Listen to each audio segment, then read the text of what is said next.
안녕하세요. 자본주의에서 조기 은퇴하고 싶은 굴비입니다. 오늘 해볼 뻘소리는 서민을 위한 국가는 없다 라는 주제로 이야기를 해볼 건데요. 이 부분만 듣고 싶으신 분들은 타임라인 걸어 놓을 테니까 그거 클릭해서 보시면 되고요. 그 전에 TQQQ랑 QLD 매매 현황 보고 가시겠습니다. 어제 장은 이틀 전이랑 거의 유사하게 흘러 들어갔는데요. 일단은 가장 요즘에 핫한 반도체 지수가 5.45% 하락을 했고요. 이 반도체 지수 때문에 S&P 500이나 나스닥 종합도 끌려 내려간 느낌입니다. 그런데 한 가지 차이점이 있다라고 하면은 다우존스 같은 경우에는 이틀 전에는 거의 보합이었는데 어제는 1% 상승을 보여주었습니다. 굳이 해석하자라고 하면은 반도체에서 빠진 돈들이 가치주들이 모여있는 다우존스의 주식으로 흘러 들어간 게 아닌가라고 생각이 됩니다. 메모리 반도체 주식으로 유명한 마이크로 테크놀로지 같은 경우에는 이틀 전에 10% 하락하던 게 어제는 5.5% 정도 하락을 했습니다. 그래서 사실 마이크론이 이렇게 이틀 연속 떨어졌으니까 삼전이나 하이닉스도 떨어지지 않을까라고 생각을 했는데 뭐 물론 제 나름대로의 생각이 있긴 합니다만 어쨌든 반등을 하는 모습을 보여주었습니다. 나스닥 종합 차트에서 일봉으로 보면은 다시 21선 아래로 내려간 모습인데요. 이렇게 올라갔다 내려갔다 올라갔다 내려갔다 하는 조금 어지러운 장세입니다. TQQQ 같은 경우에는 어제도 제가 말씀드린 것처럼 74점 몇 달러였죠? 하여튼 여기에다가 제가 LOC 매수를 걸어 놨거든요. 그래서 아침에 매수된 걸 보니까 이 74달러보다 아래 가격인 73.3달러였나요? 하여튼 그 가격에 매수가 되었습니다.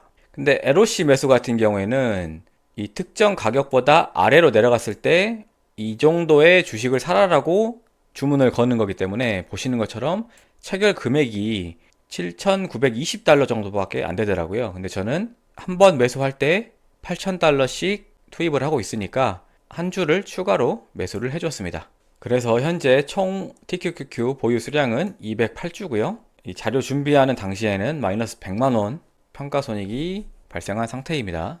매도가 없었으니까 당연히 수익 변화 없고요. 일단은 오늘이죠. 그러니까 금요일 같은 경우에는 미국 독립기념일이라고 해가지고 휴장이거든요. 그래서 다음 주 월요일에 주문을 걸 수 있는데 다음 주 월요일이 되면은 3차로 63.7달러에 지정가 매수 걸어둘 생각입니다.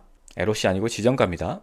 QLD 같은 경우에는 다시 21선 아래로 내려갔기 때문에 기본 매수 한 주 그리고 21선 아래 매수 하나 추가해가지고 총 2주 매수됐고 그래서 59주를 보유하게 되었습니다. CNN 공포 탐욕 지수 같은 경우에는 32였던 게 31로 조금 내려왔습니다. 근데 뭐 일은 거의 변화가 없죠. 자, 오늘 영상의 주제 서민을 위한 국가는 없다에 대해서 이야기를 드릴 건데 제가 지금 다니는 회사는 노조가 있거든요. 근데 노조에서 요즘에 뭐 출근길에 보면은 작은 유인물 같은 것도 나눠주기도 하고 퇴근길에 보면은 현수막 있죠. 현수막에 어떤 내용이 있냐면은 과거에 업황이 안 좋을 때는 수익성이 안 좋으니까 외국인들을 데려오는 명분이 있었는데 지금같이 업황이 좋은 상황에서 외국인을 데려오면은 안 된다. 외국인을 데려오면은 이 내국인, 한국 사람들이 받을 수 있는 임금이 줄어드니까 외국인들 그만 데려와라 라는 내용의 현수막과 이 요인물들을 나눠주거든요. 그래서 실제 데이터를 보면은 우리나라 외국인 노동자 고용보험 가입자 수 기준으로 했을 때 뭐 이거는 딱히 설명을 안 해도 2023년을 기점으로 해가지고 엄청나게 폭발했고 그리고 그 상승세가 뭐 꺾이지 않은 모습이죠. 근데 여기에는 고용보험에 가입되지 않은 불법 체류자들도 있을 테니까 실제로는 이것보다도 여기는 1000명 단위니까 23만 3천명보다 훨씬 더 많은 사람들이 그리고 지금은 2026년이니까 훨씬 더 많은 사람이 외국인들이 대한민국에서 노동을 하고 있을 겁니다. 근데 뭐 물론 이게 정치색이 약간 들어갈 수 있다라고 생각되긴 하지만은 보통 이제 좌파랑 우파가 있으면은 이 좌파 쪽이 노동자의 권익을 더 챙겨주는 쪽이다라고 보통은 생각을 하잖아요. 우파 같은 경우에는 기업, 막 이런 거를 생각하고. 그러니까 요즘에 누가 뭐라고 해도 대한민국은 대통령, 그러니까 행정부부터 해가지고 뭐 사법부는 모르겠습니다. 근데 입법부까지 전부 다 좌파 계열인 민주당이 지금 장악을 하고 있잖아요. 그러니까 노동자들 입장에서는 자신들을 대변해 준다고 생각하는 이 좌파 정부니까 더 이상 외국인을 데려오지 말아 달라라고 말을 하는 것 같아요. 그런데 저는 이 좌랑 우를 떠나가지고 결국은 이 정치권에 있는 사람들은 뭐 누가 뭐라고 해도 대한민국의 기득권들이잖아요. 근데 기득권 입장에서는 외국인 노동자를 데려오지 않는 것보다 외국인 노동자를 데려오는 게 자신들에게 유리가 있기 때문에, 그러니까 자신들이라고 하는 거는 이 기득권 세력들에게 유리하기 때문에 절대로 그 외국인 노동자를 데려오는 속도를 늦추지 않을 거라고 생각을 합니다. 근데 이렇게 이제 일단 말씀을 드리면은 이런 말씀을 하실 거예요.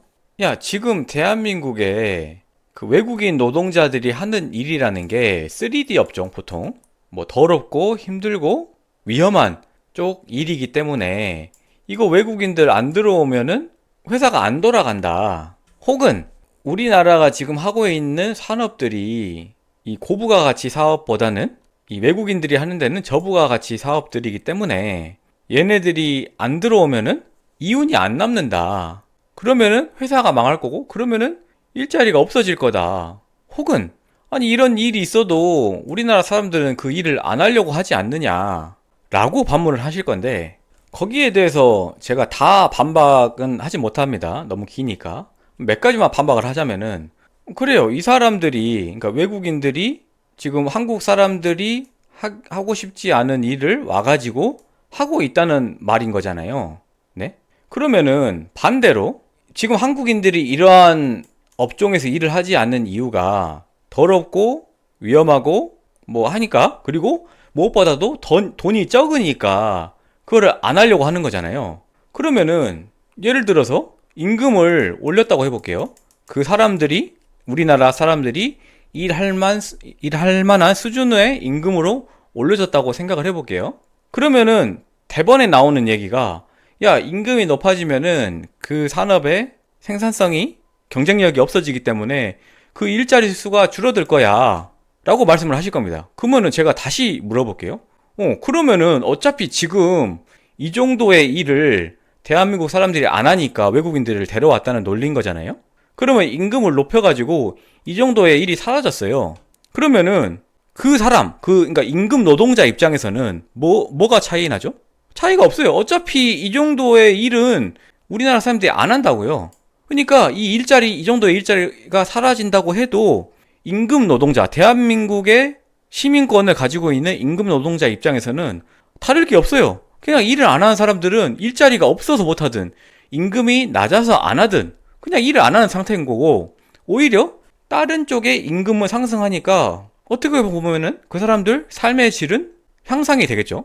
그리고 이 임금이 높아지면 경쟁력이 낮아진다라고 말씀을 많이 하시는데 뭐 일부분은 맞겠죠. 그런데 결국은 이 노무비가 많이 들어가는 산업이라는 거는 거의 대부분 제조업이잖아요. 그러면은 이 제조업에서 노무비가 차지하는 비율이 보시는 것처럼 10에서 13%밖에 안 돼요. 거의 대부분은 재료비, 그리고 제조 경비, 물론 이 제조 경비에도 외주 가공비 같은 경우에는 노무비가 약간 들어가 있겠죠. 그런데 어쨌든 그걸 떠나서 대부분의 그 가격은 재료비랑 경비지 노무비가 아니라고요. 그러니까 임금이 상승하면은 경쟁력이 낮아진다. 그건 맞아요. 맞는데 얼마나 영향을 미치냐고 하면은 여러분이 생각하는 것보다 그렇게 많이 영향을 미치지 않습니다. 그러니까 아까 앞서서 계속 말한 그 외국인 노동자를 데려와야 된다는 논리는 그냥 임금을 낮춰서 그걸 유지하기 위한 방편일 뿐인 겁니다. 왜냐? 임금을 낮춰야지 이 임금 노동자들을 쓰는 사람들이 누구예요? 그 사람들이 기득권이에요. 그래야 이 사람들이 좋으니까 임금을 안 올린다 이 말입니다. 그러니까 무슨 말이냐? 결국은 우리가 서민을 위해 국가가 일을 한다? 이거는 다 거짓말이다. 국가는 결국은 국가를 유지하기 위한 결정만 한다 그겁니다. 아까 보세요. 아까 제가 말한 논리는 이해하셨죠? 어차피 이 정도의 일자리가 사라진다고 하더라도 임금이 올라가지고 어차피 한국 사람들이 일을 안 하는 거는 똑같다고요. 일자리가 사라져서든 임금이 낮아서 일을 안 하든. 그런데 이렇게라도 외국인들이 들어와가지고 일을 하면은 누가 좋죠? 국가가 좋은 거예요. 왜냐? 얘네들 다 세금 나오잖아요, 세금. 얘네들만 나옵니까? 얘네들 부려가지고 일하는 회사에서도 세금이 나오고. 만약에 이 일자리가 다 사라졌다. 그러면 세금이 줄어들잖아요. 그러니까 국가에서는 자기네들 세금 줄어들면 안 되니까 쉬운 방법. 그냥 외국인 노동자들 데려와서 일을 시키는 겁니다. 서민을 위한다? 그런 그 환상에 아직도 빠져 계신 분들은 좀 뭐 제가 드릴 말씀이 없네요. 이제 국가가 서민을 위하지 않는다는 다른 예시는 뭐냐면은 이겁니다. 지금 대한민국의 자영업자들이 엄청 심각한 수준이잖아요. 지금 코로나 때부터 해가지고 이 장사가 안 되니까 사실 터지지만 않았을 뿐이지 자영업자들한테 엄청난 지금 대출이 들어갔습니다. 그런데 왜 이렇게 자영업이 안 좋을까요? 제 기본적인 생각은 뭐냐? 수요보다 공급이 많기 때문입니다. 그런데 이렇게 말씀드리면 당연히 이렇게 반박을 하실 거예요. 지금 대한민국은 자유민주주의인데 뭐 자영업 하든 말든 무슨 상관이야. 그거 국가가 컨트롤 하면 안 되는 거지 라고 하실 거예요. 자유니까. 그런데 그렇게 따지면 왜 의사 숫자는 제한을 하죠? 이것도 자유 아니에요? 왜 자유 대한민국의 직업이잖아요. 자영업이든 의사든 그냥 직업일 뿐입니다. 그런데 왜 의사는 숫자에 제한을 두고 자영업에 제한을 두지 않죠? 물론 이렇게 말씀드리면은 야, 의사는 사람 생명을 다루는 그런 업종인데 그거 마음대로 했다가 사람 많이 다치고 하면 어떻게 할 거냐. 뭐 저는 솔직히 평균 이상의 지능만 되면은 의사 하는데 문제가 없다고 생각하지만 왜냐? 저기 유럽 같은 데 보면은 그렇게 똑똑한 애들이 의사 하는 거 아니에요. 어쨌든 그런 논리 때문에 의사 숫자를 제한한다라고 할게요. 오케이. 그러면 왜 택시기사 숫자는 제한하고 자영업 숫자는 제한을 하지 않죠? 택시기사 하려면은 그 번호판을 산다고 하잖아요. 뭐 아예 관심이 없으신 분들은 모르시겠지만은 택시기사는 그 지역별로 대한민국에 이렇게 있다고 하면은 뭐 어느 정도 다닌지는 모르겠지만 특정 지역별로 그 택시 운행을 할 수 있는 번호판의 숫자가 정해져 있습니다. 그래서 새로 택시기사를 하고 싶으신 분들은 다른 택시기사들이 가지고 있는 번호판을 사셔가지고 운행을 하셔야 됩니다. 그러니까 굳이 가계로 비유를 하자면은 그 권리금 같은 거를 내야지 운행을 할 수 있는 거예요. 그런데 죄송합니다. 택시 기사님들은 죄송하지만은 택시 기사가 뭐 그렇게까지 전문적인 일인가요? 아니잖아요. 그리고 뭐 생명하고 관련돼 있다라고 하실 수 있는데 그렇게 따지면은 그냥 운전 면허증 자체가 없고 택시 기사만 시켜야죠. 일반적인 운전 면허증은 있잖아요. 그런데 택시 기사의 숫자는 제한하고 자영업 숫자는 제한하지 않습니다. 왜 그럴까요? 그러면은 택시 기사는 왜 제한을 할까라고 이제 재미나이한테 물어보면은 이렇게 세 가지를 말하는데 뭐 3번, 2번 이런 거는 그냥 구색 맞추기고 결국은 1번입니다. 공급 과잉을 방지하고 기사의 생계를 유지하기 위해서 택시 기사의 번호판에 지역별로 제한을 두는 겁니다. 그러면은 왜 똑같은 논리가 자영업에는 적용이 되지 않죠? 아니 자영업도 충분히 면허제를 할 수 있는 거 아닌가요?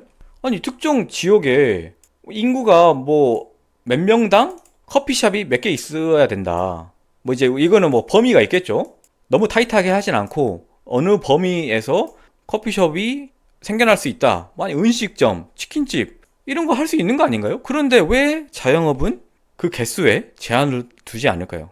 왜냐면은 자영업이라는 게 아까 말씀드린 논리 그대로 가져와서 국가의 입장에서 봤을 때 자영업은 불쏘시개입니다. 불쏘시개. 자, 자영업 어떤 분들이 보통 하죠? 물론 자영업 제대로 하는 분들이 계시긴 하지만은 보통은 40 후반에서 50대 기업에서 명예퇴직 당하신 보통은 대기업이죠.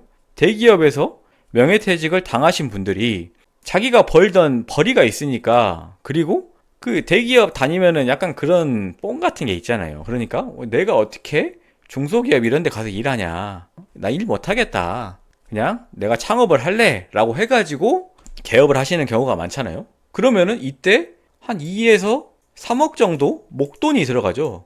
그러면 이 목돈이 어디에 들어가느냐?